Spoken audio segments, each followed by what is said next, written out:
This is Jyotsna. Welcome to reminder study. आज हम जो टॉपिक करने वाले हैं वो है हमारे केमिस्ट्री से, और वो दोनों के लिए equally important for the TGT science and for the PGT chemistry. उस टॉपिक का नाम है that is the extraction of metal. Okay, आज हम टॉपिक करेंगे एक्सट्रैक्शन ऑफ मेटल्स, कि मेटल्स को जो है कैसे एक्सट्रैक्ट किया जाता है, वो वाली देखेंगे हम। मेटल्स को एक्सट्रैक्ट करने का जो है बहुत सारी जो है प्रोसेस होती हैं, वन बाय वन स्टेप्स होते हैं for the extraction of metal, जिसमें सबसे पहले कुछ इंपॉर्टेंट टर्म्स आती हैं जैसे कि मिनरल्स। ठीक है, मेटल्स को जब एक्सट्रैक्ट करते हैं तो उसमें सबसे पहले जो है मिनरल्स आते हैं। मिनरल्स क्या होते हैं? जो अर्थ क्रस्ट में जो नेचुरली जो भी केमिकल सब्सटेंसेस प्रेजेंट है, और जब हम माइनिंग के टाइम पे जो भी केमिकल सब्सटेंसेस निकलते हैं अर्थ क्रस्ट से, तो वो क्या होते हैं? मिनरल्स होते हैं। Okay, minerals are the naturally occurring chemical substances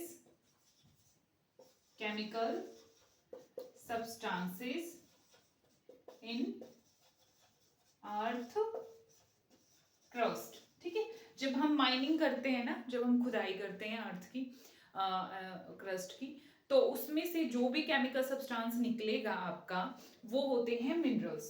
okay, during the mining.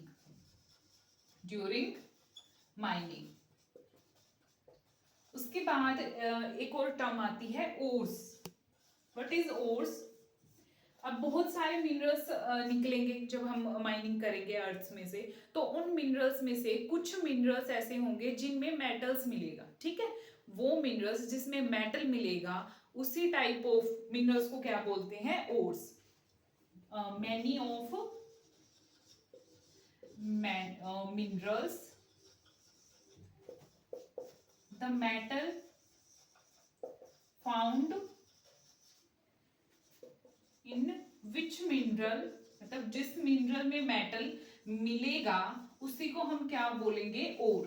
ठीक, उसी को हम ओर मिलेंगे जिसमें जो है जिस मिनरल्स में मेटल्स प्रेजेंट होंगे।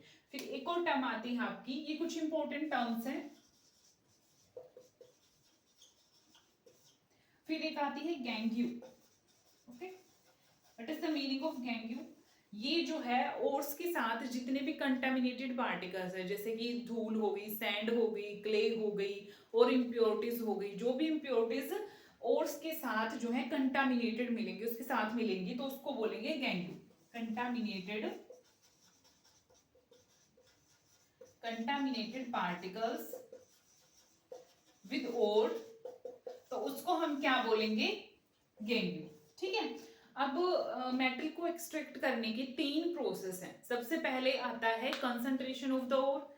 ओके, सबसे पहले हमने कंसंट्रेशन करनी ओर की। अभी हम ओर तो मिल गया, हमने मिनरल्स निकाले अर्थ क्रस्ट में से, मिनरल्स में से हमने क्या निकाले? ओर। ओर क्या है? जिसमें मेटल मिलेगा, जिस मिनरल में मेटल मिलेगा, क्योंकि हमने निकालना तो मेटल ही है। ठीक है, तो जिस मिनरल्स में मेटल मिलेगा उसको जो है हम ओर बोलेंगे। हमने ओर निकाल लिए।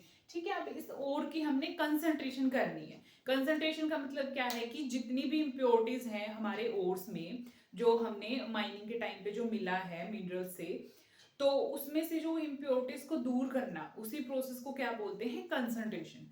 यहाँ पे आप जो टीजीटी साइंस वाले हैं उनके लिए इतना ही इनफ है जानना है कि what is the concentration of ore. जो भी कंटामिनेटेड पार्टिकल्स हैं उनको रिमूव करना, that is the concentration of ore. लेकिन पीजीटी केमिस्ट्री वाले बच्चों के लिए थोड़ा सा इलोबरेट हो जाती है ये वाले, जो भी स्टूडेंट्स हैं पीजीटी केमिस्ट्री वाले, तो उनके लिए मैं एक अलग वीडियो बनाऊंगी जिसमें पूरा एक्सप्लेन होगा कि कंसंट्रेशन ऑफ ओर हम क्या करते हैं। बेसिकली 4 to 5 स्टेप्स हैं उसके, अलग अलग मेथड्स हैं जिसमें हम कंसंट्रेशन ऑफ ओर करते हैं।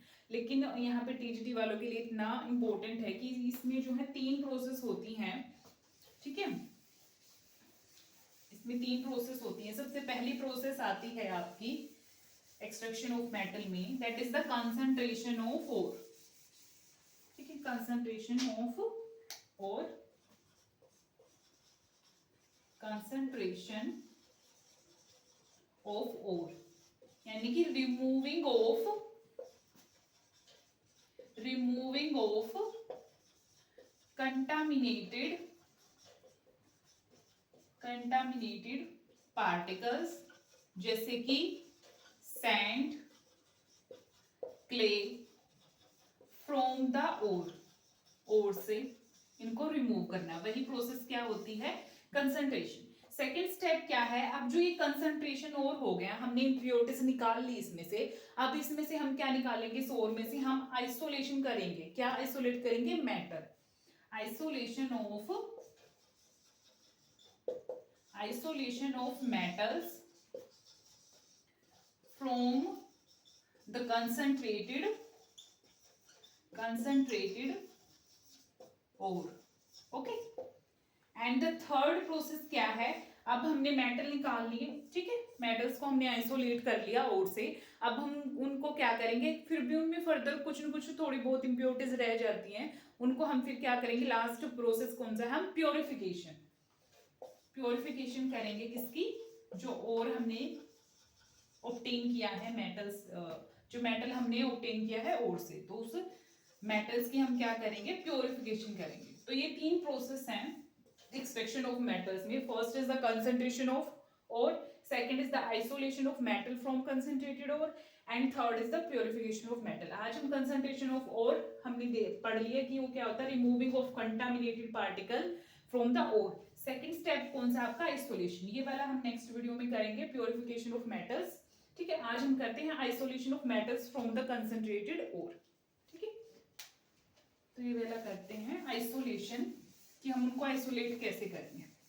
अब आइसोलेशन करने का एक तरीका है मेटल्स को, मैंने आपको प्रीवियस जो रिएक्टिविटी सीरीज वाली वीडियो थी उसमें मैंने आपको एक सीरीज याद करवाई थी, और मैंने बोला भी था कि जब हम एक्सट्रैक्शन ऑफ मेटल करेंगे तो ये हेल्पफुल होगी। वो वाली सीरीज कौन सी थी आपकी, वो वाली थी काव्या ने कार मांगी, एल्यूमिनियम, जिंक, फिर भी है, कौन होगा, सिल्वर, गोल्ड। और इसमें मैंने बोला था कि जो आपके पोटाशियम से लेके एल्यूमिनियम तक हैं, ये आपके कैसे हैं, हाईली रिएक्टिव मेटल्स हैं, ओके, हाईली रिएक्टिव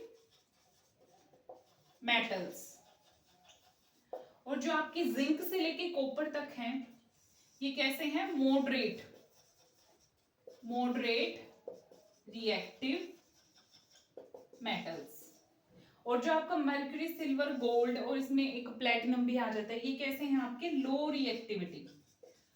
रिएक्टिविटी वाले मेटल्स। अब इन तीनों टाइप के मेटल्स को सेपरेट करने का, आइसोलेट करने का तरीका जो है, हर एक के लिए अलग मेथड है। जैसे इसके लिए जो हाईली रिएक्टिव मेटल्स होती हैं, इसके लिए जो हम मेथड यूज करते हैं उसका नाम है इलेक्ट्रोलिसिस, ओके। अगर आपको एग्जाम में पूछ लिया जाता है, इनमें से कोई भी एग्जांपल दे दे आपको, पोटाशियम, सोडियम, कैल्शियम, मैग्नीशियम या फिर एल्यूमिनियम, और ये पूछे कि इसको जो है किस मेथड के थ्रू जो है हम आइसोलेट करेंगे और में से, तो वो है इलेक्ट्रोलिसिस मेथड, ओके, आपको ध्यान रखना है ये। सेकेंड, जो मॉडरेटली रिएक्टिव मेटल्स होते हैं, जिनकी रिएक्टिविटी मीडियम होती है, ना ज्यादा ना कम, जैसे कि जिंक, आयरन, लेड, हाइड्रोजन और कॉपर, तो उनके लिए जो है हमारे दो टाइप्स के आते हैं, ठीक है, एक होती है कैल्सिनेशन और एक होती है रोस्टिंग, ठीक है, उस वाले मेथड से। और जो लो रिएक्टिविटी वाले सीरीज हैं उसमें सिर्फ रोस्टिंग होती है। अभी मैं बताती हूँ आपको टेबल बना के, ठीक है। जो आपके मेटल्स हैं, फर्स्ट आते हैं मेटल्स ऑफ हाई रिएक्टिविटी वाले, उसमें क्या होंगे आपके example, potassium, calcium, magnesium, sodium and aluminium, okay. फिर आते हैं आपके metals of medium reactivity metals, medium reactivity metals, उसमें एग्जाम्पल कौन से हैं, जिंक, आयरन, लेड, ओके। और मेटल्स ऑफ लो रिएक्टिविटी उसमें एग्जाम्पल्स कौन से हैं आपके? उसमें एग्जाम्पल है mercury, silver and gold. Okay, mercury, silver and gold. Okay, तो ये है। अब जो हाई रिएक्टिविटी वाले जो मेटल्स होते हैं वो हमेशा कंबाइंड स्टेट में मिलेंगे, ठीक है? या तो ऑक्साइड ऑक्सीजन के साथ कॉम्बिनेशन में मिलेंगे, या फिर सल्फर के साथ कॉम्बिनेशन में मिलेंगे, या फिर किसी और हाईली इलेक्ट्रोनेगेटिव एनायन के साथ जो है कॉम्बिनेशन में मिलेंगे। ओके, तो ये क्या होते हैं? हमेशा कंबाइंड स्टेट में मिलेंगे, कंबाइंड स्टेट में मिलेंगे। और इनको जो इनके जो मेटल्स हैं, जो ये मेटल्स हैं potassium, calcium, magnesium, sodium and aluminium, इनको एक्सट्रैक्ट करने का जो मेथड है that is the electrolysis. Electrolysis इसमें क्या होता है कि जो हमारा ये मेटल्स होते हैं ना, मेटल्स का जो मोल्टन सॉल्यूशन हम लेते हैं, इसमें एक अपरेटस होता है, this is the apparatus for the electrolytic method. इसमें क्या होता है, एक हमारी कैथोड होती है, एक हमारी एनोड होती है। Cathode is the negatively charged electrode and anode is the positive, ठीक है? तो इसमें क्या होता है कि जो भी हमारा ये गिवन मेटल्स का जो भी सॉल्यूशन है, जैसे कि हमने सोडियम का ले लिया, ठीक है? सोडियम क्लोराइड का जो सॉल्यूशन है, इसमें से हमने मेटल निकालना है सोडियम। तो क्या होगा, जैसे ही हम सोडियम क्लोराइड को इसमें डालेंगे, ठीक है, और इसमें से क्या पास करवाएंगे हम, ये क्या है आपका इलेक्ट्रोलिसिस मेथड। इसमें से जब हम जो है इलेक्ट्रिसिटी पास करवाएंगे, इस पे जो है एक वोल्ट अटैच होती है, ठीक है? ये क्या है आपकी वोल्ट है भी। अब इसमें से जब हम इलेक्ट्रिसिटी पास करवाएंगे तो क्या होगा कि जो पॉजिटिवली चार्ज्ड वाला है, जैसे ये ऐसे होता है ना डिसोशिएट इसका आयनाइजेशन, तो इसमें सोडियम पॉजिटिव और ये क्लोराइड नेगेटिव। तो जो हमारा प्योर मेटल है, ठीक है, जो प्योर मेटल होगा वो हमारा जो है किस पे आके डिपॉजिट हो जाएगा, कैथोड पे, ठीक है? नेगेटिवली चार्ज्ड इलेक्ट्रोड, यानी कि कैथोड पे आके डिपॉजिट हो जाएगा हमारा प्योर मेटल, यानी कि ये सोडियम। ओके, और जो हमारा इम्प्योर, जो इम्प्योरिटीज हैं वो हमारे कहाँ पे आके डिपॉजिट हो जाएंगी, एनोड पे, यानी कि पॉजिटिवली चार्ज्ड इलेक्ट्रोड पे, ठीक है? इलेक्ट्रोड पे एज ए एनोड मड, किस फॉर्म में, एज ए एनोड मड बोलेंगे इसको। जो भी इंप्योरिटीज होगी वो एनोड पे आके जो है डिपॉजिट हो जाएंगी। एनोड क्या होता है, पॉजिटिवली चार्ज होता है, यानी कि नेगेटिवली चार्ज को अट्रैक्ट करेगा। ये वाला क्लोराइड यहाँ पे आके जो है क्या हो जाएगा, डिपॉजिट हो जाएगा। ये कैथोड क्या होते हैं, नेगेटिवली चार्ज होते हैं, तो ये पॉजिटिवली वाले मेटल्स को अट्रैक्ट करेंगे अपनी तरफ और पॉजिटिव यहाँ पे आके डिपॉजिट हो जाएंगे, ऐसे होगा, ठीक? तो ये प्रोसेस होती है इलेक्ट्रोलिसिस, जिसमें हम जो है इन वाले हाईली रिएक्टिव मेटल्स के लिए यूज करते हैं। अगर एल्यूमिनियम की बात करें हम, ठीक है, अगर हम एल्यूमिनियम का केस देखें तो इसमें जो है इसका ओर होता है बॉक्साइट। एल्यूमिनियम का फेमस ओर है बॉक्साइट, जिसका फॉर्मूला होता है Al2O3 x molecule of water hydrated form में एल्यूमिनियम। ये इसका बॉक्साइट ओर होता है, जिसमें से हम एल्यूमिनियम को क्या करते हैं, इस वाले एल्यूमिनियम को एक्सट्रैक्ट करते हैं।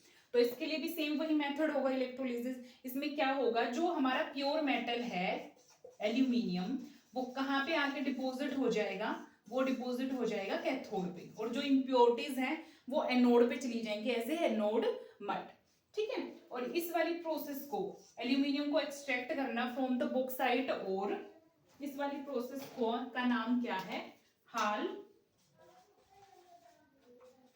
हेरोल्ट process. Okay, extraction of aluminium from the bauxite, और उस वाली प्रोसेस को बोलते हैं हाल हेरोल्ट प्रोसेस। और इसमें एक और बात है इंपॉर्टेंट, कि जब भी हम एल्यूमिनियम को जो है इस अपरेटस में डालते हैं, इस वाले सॉल्यूशन को, तो इसका मेल्टिंग पॉइंट बहुत हाई होता है, जिससे जो है कंडक्टिविटी नहीं होगी। तो उस सॉल्यूशन में कंडक्टिविटी जनरेट करने के लिए हम एल्यूमिनियम, जो ये वाला हमारा Al2O3 है, उसके साथ हमेशा जो है हम ये वाला Na3Alf एल्यूमिनियम F6 और CaF2 को ऐड करते हैं। इसका काम क्या है, ये मेल्टिंग पॉइंट को लोअर कर देता है, ठीक है? Lowers the melting point of this aluminate Al2O3 के मेल्टिंग पॉइंट को कम कर देता है, जिसकी वजह से फिर इसमें क्या हो जाती है, कंडक्टिविटी जो है जनरेट हो जाती है, और जिसकी वजह से फिर जो हमारा प्योर मेटल हो वो कैथोड पे चला जाएगा, और जो इम्प्योरिटीज हैं वो हमारी कहाँ चली जाएंगी, एनोड पे। तो ये प्रोसेस है for the metals of high reactivity. अब हम बात करते हैं मीडियम रिएक्टिविटी वालों के लिए। ठीक है, मीडियम रिएक्टिविटी वाले जो मेटल्स हैं, मीडियम रिएक्टिविटी जो वाले मेटल्स जो हैं वो दो टाइप से प्रेजेंट होती हैं। ठीक है, ये जो है दो टाइप से प्रेजेंट होती हैं। अगर ये कार्बोनेट के साथ जो है कंबाइंड स्टेट में मिल रही हैं, ठीक है, तो ये कार्बोनेट और बना रही हैं। ठीक है, कार्बोनेट और। अगर ये सल्फर के साथ कॉम्बिनेशन में है तो ये सल्फाइड और बना रहे हैं। कैसे और बना रहे हैं, सल्फाइड और। अब जो कार्बोनेट और होते हैं उनको जो है, उनमें से मेटल जो एक्सट्रैक्ट करने के लिए हम जो प्रोसेस यूज करते हैं उसका नाम होता है कैल्सिनेशन। और जो सल्फाइड वाले और हैं उसमें से जब हम मेटल को एक्सट्रैक्ट करते हैं तो उसके लिए प्रोसेस होता है रोस्टिंग। ठीक है, what is the meaning of calcination and roasting, दोनों के बीच में डिफरेंस क्या है। ठीक है, तो दोनों के बीच में डिफरेंस ये है कि जब हम कैल्सिनेशन के थ्रू जो है मेटल को एक्सट्रैक्ट करते हैं तो उसमें हमेशा जो है हमें कम जो है एयर की रिक्वायरमेंट होती है। यहाँ पे हम जो है जो एयर होगी वो लेस होगी, यानी कि कम ऑक्सीजन की रिक्वायरमेंट होगी। लेकिन जब रोस्टिंग करते हैं, हम रोस्टिंग के थ्रू जो है मेटल को एक्सट्रैक्ट करते हैं तो इसमें हमेशा एक्सेस ऑफ एयर का यूज किया जाता है, ज्यादा से ज्यादा एयर को जो है यूज किया जाता है हमारा। ठीक है, अब जैसे इसमें हम एग्जाम्पल लें जिंक वाले का। ठीक है, जिंक वाले का एग्जाम्पल लें हम, अगर जिंक जो है सल्फाइड की ओर में प्रेजेंट है, ठीक है, ZnS यानी कि सल्फर के साथ वाले ओर में प्रेजेंट है हमारा मेटल, तो उसमें क्या करेंगे, हम रोस्टिंग वाला प्रोसेस फॉलो करेंगे। रोस्टिंग में क्या है, एक्सेस ऑफ एयर यूज करेंगे। तो यहाँ पे एक्सेस ऑफ एयर यूज करेंगे जब हम, तो हमें जो है ये जिंक का ऑक्साइड मिल जाएगा। ओके, और बाहर जो है SO2 निकल जाएगी। अब जो ये ऑक्साइड बनेंगे इन दोनों मेटल्स के, उसको हम रिड्यूस करेंगे, रिडक्शन ऑफ मेटल करेंगे, और फिर उससे जो है हमारा क्या मिल जाएगा, प्योर मेटल मिल जाएगा। ओके, रिफाइनिंग के थ्रू।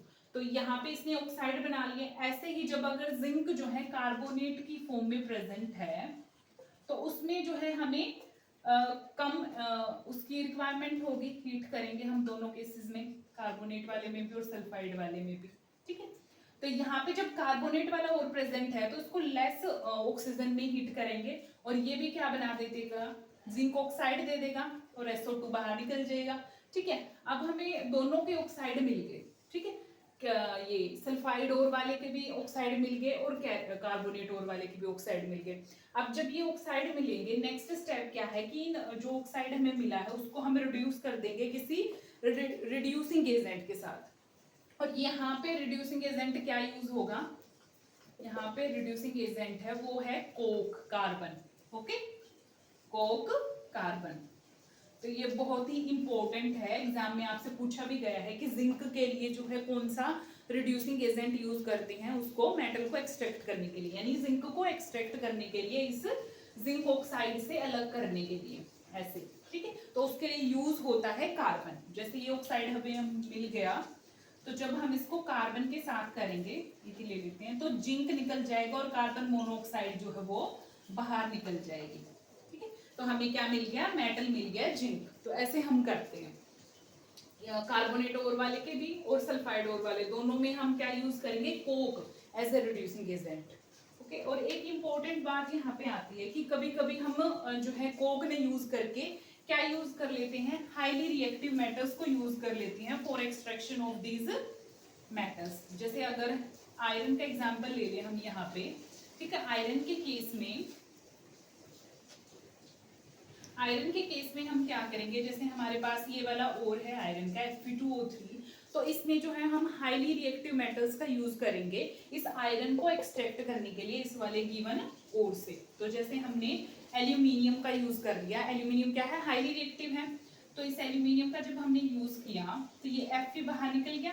ठीक है, और ये एल्यूमिनियम ने जो है Fe को रिप्लेस कर दिया क्योंकि हाईली रिएक्टिव है Fe, एल्यूमिनियम Fe से। वही तो होती है डिस्प्लेसमेंट रिएक्शन जिसमें हाईली जो है रिएक्टिव मेटल्स जो है लो रिएक्टिव मेटल को क्या कर देता है, डिस्प्लेस कर देता है। तो एल्यूमिनियम ने Fe को डिस्प्लेस कर दिया, Fe हमारा मेटल बाहर निकल गया और खुद जो है इसके साथ कंबाइन हो गया। और इसमें एक इस वाली रिएक्शन में large amount of heat produce होती है। तो ये कैसी रिएक्शन है, दिस इज द, इस रिएक्शन का एक नाम है जिस जो बोलते हैं thermite, thermite displacement reaction, very important, thermite displacement reaction. और कैसी टाइप की रिएक्शन है ये, exothermic, because large amount of heat produce हो रही है, ठीक है।